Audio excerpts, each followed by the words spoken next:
একবার এক দরিদ্র লোক ও এক ধনী লোক নবীজি এর কাছে বিরোধ নিয়ে আসলেন। তাদের মাঝে একটি বর্ম আমা নিয়ে বিরোধ ছিল।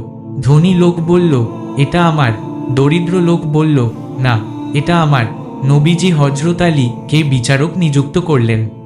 আলী বললেন, প্রমাণ দাও। ধনী লোকের কোনো প্রমাণ ছিল না, আর দরিদ্র লোক বলল, আমার সাক্ষী আছে। সাক্ষী হাজির হলো, কিন্তু তারা আলীর নিজের সন্তান হাসান ও হুসাইন। আলী বললেন, সন্তান আমার সাক্ষী হতে পারে না। অতএব নিয়ম অনুযায়ী সিদ্ধান্ত ধনী লোকের পক্ষেই গেল।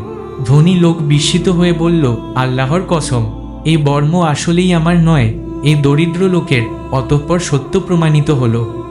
হযরত আলী দেখালেন, ন্যায় বিচার কখনো আত্মীয়তার কারণে পাল্টানো যাবে না।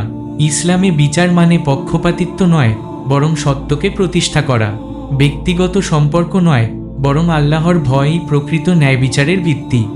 এমন আরও ইসলামিক ভিডিও পেতে এখনই সাবস্ক্রাইব করুন, ইনশাআল্লাহ উপকৃত হবেন।